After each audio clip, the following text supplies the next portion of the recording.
There was a certain yogi. एक योगी थे जिन्होंने बहुत कठोर तपस्या की। वो सामान्य भोजन से कुछ समय बाद फलाहार पर चले गए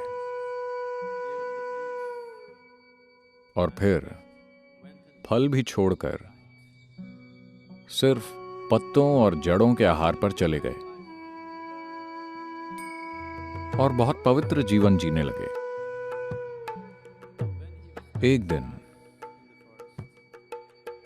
जब वो अपनी छोटी सी झोपड़ी के लिए छप्पर बनाने के लिए जंगल में घास काट रहे थे तो अचानक गलती से उन्होंने अपनी ही उंगली काट दी।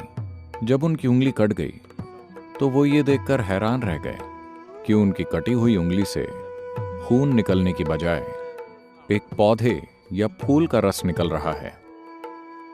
फिर उन्होंने बहुत संतुष्टि महसूस की कि उनकी तपस्या, उनकी साधना ने उन्हें इतना पवित्र बना दिया है कि उनके अंदर से खून निकलने की बजाय पौधे का रस निकल रहा है। इसने उनके अंदर बहुत गर्व की भावना ला दी। And this vanity took over and he started thinking, I am the purest of the yogis. और ये घमंड उनके अंदर आ गया और वो सोचने लगे, मैं योगियों में सबसे पवित्र हूं, क्योंकि वो एक सब्जी में बदल गए थे। शिव ने देखा कि ये महान सिद्ध योगी इतने मामूली अहंकार के शिकार हो गए हैं, तो शिव ने एक योगी का रूप धरा और वहां से निकले। उन्होंने योगी के चेहरे पर संतुष्टि की एक बड़ी सी मुस्कान देखकर पूछा, आप इतना मुस्कुरा क्यों रहे हैं?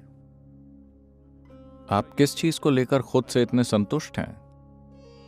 योगी ने कहा, आप नहीं जानते, यह खबर हर जगह फैल चुकी है कि मैं दुनिया का सबसे पवित्र योगी हूं, क्योंकि मेरी उंगली देखिए, मुझसे अब खून नहीं बहता, मेरे अंदर से पौधे या फूल या फल का रस निकलता है। मैं बहुत पवित्र हो गया हूं, क्या आप नहीं जानते? तो शिव बोले, जानवर पत्ते और जड़ खाते हैं जिनसे उनका खून और मांस बनता है। वो सब जलाए जाने पर राख में बदल जाता है।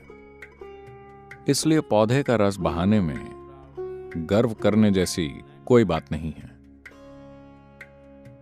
जो एक पौधा था वो एक पशु बन जाता है, जो एक इंसान या पशु या पौधा है वो आखिर में राख में बदल जाता है।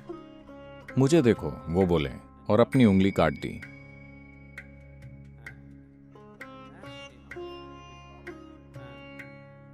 उनके शरीर से राख निकलने लगी, उनके शरीर के रोम रोम से ये राख निकलने लगी।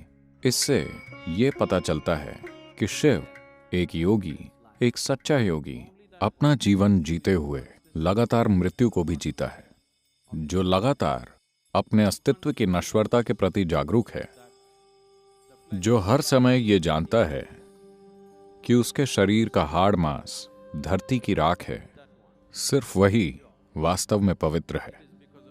यही वजह है कि शिव के शरीर पर हमेशा राख दिखाई जाती है। उन्होंने अपने ऊपर राख नहीं लगाई थी, उनके शरीर के हर रोम से राख बाहर आती थी, जो उनके परम वैरागी होने का प्रतीक थी।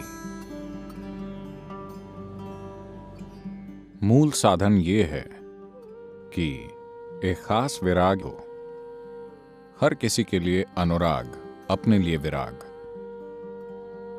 अगर ये एक चीज आपके जीवन में उभरती है तो आप हर चीज को बेहतर तरीके से देख पाएंगे।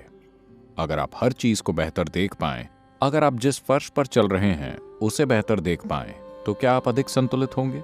अगर आप अधिक संतुलित हैं, अगर आप वास्तव में संतुलित हैं, तो क्या आप कई और चीजें कर सकते हैं? क्या आप थोड़ा और नाच सकते हैं? बस यही बात है। जब आप हर चीज उत्साह और जोश के साथ करते हैं तो आपके अंदर अनासक्ति या विराग का फूल खिलेगा, क्योंकि आप देख पाएंगे कि अनासक्ति सबसे शानदार फूल है।